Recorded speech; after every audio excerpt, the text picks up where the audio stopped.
Dopo lunga e dura malattia è scomparso alle 5 della scorsa notte Don Dino De Antoni, 82enne prelato e arcivescovo emerito di Gorizia. Nato a Chioggia il 12 luglio 1936, ultimogenito di 12 figli, venne ordinato sacerdote il 23 ottobre 1960. Insegnante nel locale seminario e successivamente cappellano dei pescatori, vice rettore del seminario e parroco ad Olfina, canonico penitenziere, promotore di giustizia del Tribunale Ecclesiastico Diocesano e di quello regionale Triveneto, membro del Consiglio Presbiteriale Diocesano, vicario episcopale per l'apostolato dei laici e assistente diocesano di Azione Cattolica. Arciprete della cattedrale di Chioggia dal 1981, nel 1988 viene chiamato dal vescovo Sennen Corrà a ricoprire l'ufficio di vicario generale della diocesi di Chioggia, che gli viene confermato anche dai vescovi Alfredo Magarotto e Angelo Daniel. Ricopre l'incarico di amministratore diocesano nel 1989-97. Consegue la laurea in diritto canonico alla Pontificia Università Lateranense. Nominato arcivescovo di Gorizia il 2 giugno 1999, il 15 settembre dello stesso anno riceve l'ordinazione episcopale nella cattedrale di Chioggia, dalle mani del vescovo Angelo Daniel, alla presenza di 18 vescovi e oltre 200 sacerdoti concelebranti. Il 26 settembre 1999 prende possesso canonico dell'arcidiocesi di Gorizia. Il 29 giugno 2000 riceve dalle mani di Papa Giovanni Paolo II il Pallio. È membro del Consiglio di amministrazione della Fondazione di Religione Santi Francesco d'Assisi e Caterina da Siena, della Conferenza Episcopale Italiana. Dal 13 settembre 2011 al 29 maggio 2012 è presidente della Conferenza Episcopale Triveneta, in sostituzione del cardinale Angelo Scola. Il 28 giugno 2012 Papa Benedetto XVI accoglie la sua rinuncia, per raggiunti i limiti di età, al governo pastorale dell'arcidiocesi di Gorizia. Don Dino aveva ricevuto l'unzione lo scorso 26 febbraio e proprio sabato scorso 16 marzo ha ricevuto il riconoscimento del premio Sant'Ilario e Tiziano dalla comunità goriziana. Il sindaco di Chioggia Alessandro Ferro manifesta il cordoglio della città. Ho appreso stamattina della scomparsa di Monsignor De Antoni, che è stato sempre molto legato alla sua città di origine. Molto bene ha fatto per la comunità clodiense e per l'intera diocesi di Chioggia, dove non mancava occasione di ritornare non appena poteva. Con lui se ne va una figura importante del mondo cattolico della città. Alla comunità clodiense goriziana e alla sua famiglia giungano le mie condoglianze e quella dell'intera amministrazione comunale.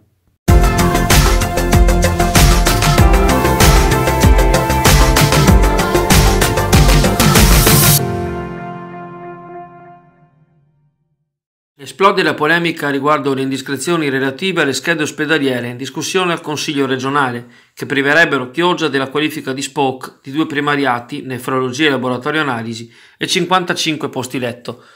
Il gruppo consigliare del Movimento 5 Stelle non manca di criticare il direttore generale dell'Ulster Serenissima Giuseppe Dalben, che lo scorso 17 ottobre, durante una seduta della Commissione Sanità, aveva assicurato che l'ospedale Chioggiotto non sarebbe stato depotenziato. La posizione del Movimento 5 Stelle è contraria al taglio di servizi, afferma il capogruppo Paolo Bonfà.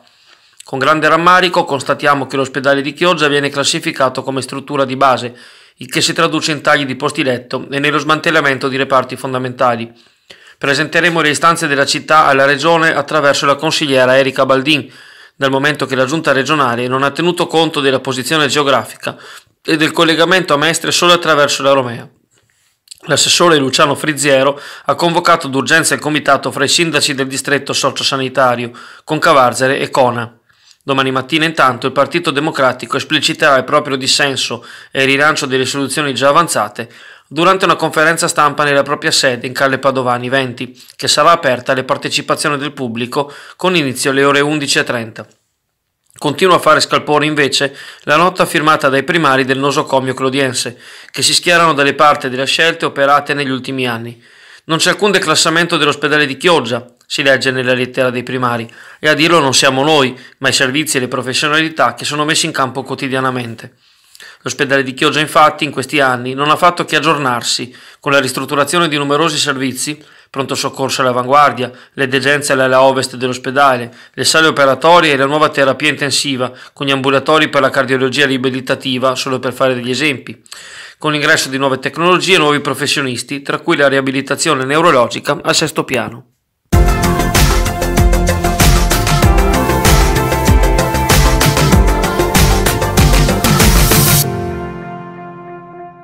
Sarà aumentata solo dell'1% la tariffa per l'asporto rifiuti nel comune di Chioggia.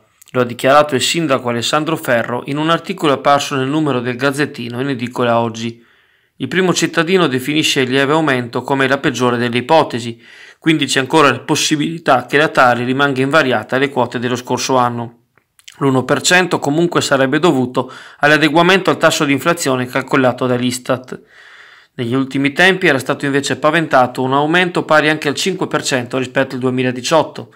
Il sindaco Ferro accredita il contenimento del rincaro alla transazione effettuata tra il comune e la società che gestisce il villaggio turistico Isamar, che ha portato al versamento di quasi 1 milione per tributi arretrati. L'amministrazione ora spera di giungere ad accordi anche con altri operatori balneari morosi, che hanno fatto mancare alle casse circa 10 milioni.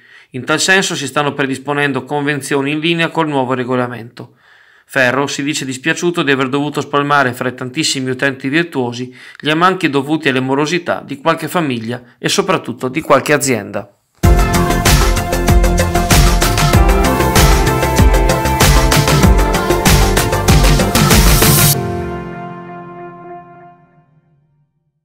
A 2 giorni dalla prima udienza del processo a Natalino Bosco Lusemelio, il 35enne di Sottomarina che lo scorso agosto uccise a botte la moglie Mayra Beccarello nella sua casa di Cavarzere, una grande manifestazione è stata indetta per domani, sabato 23 marzo, proprio in partenza dal luogo del delitto, in via Regina Margherita, appunto a Cavarzere. L'ha organizzata l'associazione Altea, della quale fa parte Monica Beccarello, zia di Mayra, e alla marcia hanno dato l'adesione i sindaci di Cavarzere, Pettorazza, Agna, Portotolle, Papozze, Rosolina, Loreo, Portoviro, Ariano Polesine, Portotolle, Taglio di Po, Corbola, Villadose e la consigliera delegata alle pari opportunità del comune di Atria. Il comune di Cavarzere ha concesso anche il patrocinio. A tutti i partecipanti verrà dato un nastro giallo da appendere in segno di memoria. La marcia si snoderà lungo le strade del centro cittadino fino a un parco giochi dove sarà inaugurata una panchina nel nome di Mayra. Seguiranno gli interventi istituzionali delle associazioni e sarà scoperta una targa a ricordo pubblico della donna massacrata.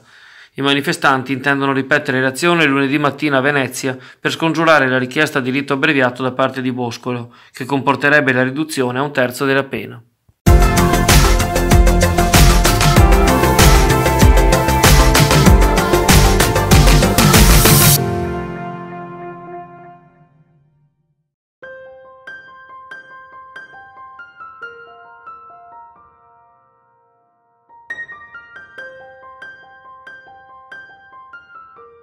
Amici carissimi di Network Azzurra e Meteo Brollo, un sereno buongiorno a tutti e ben trovati all'appuntamento meteo.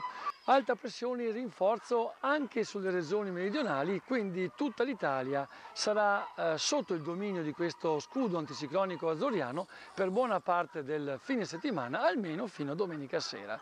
Dunque alta pressione azzurriana in rinforzo che garantirà, come già avvenuto ieri, un ottimo soleggiamento diurno, temperature leggermente bassine durante la mattina, ma aumento termico considerevole soprattutto tra sabato e domenica, dove in alcune zone della pianura padana interna troveremo anche i 20-21 gradi. Sulle nostre regioni e specificatamente sul territorio clodiense le termiche andranno tra i 14 e i 17 gradi alla volta appunto di sabato e domenica, quindi situazione del tutto primaverile.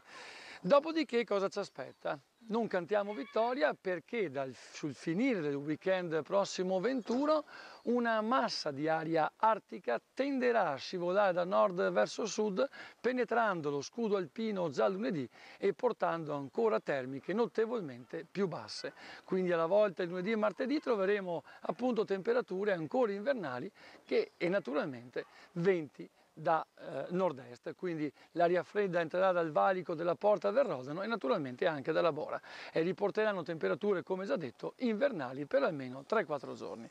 Quindi sali-scendi di temperature ancora piuttosto elevato, scarsa piovosità all'orizzonte ancora una volta, del tutto saltato il nord-ovest della vostra perturbazione e quindi siccità che si protrae. Ma godiamoci questo appuntamento con la primavera e ci sentiamo domani. Ciao a tutti!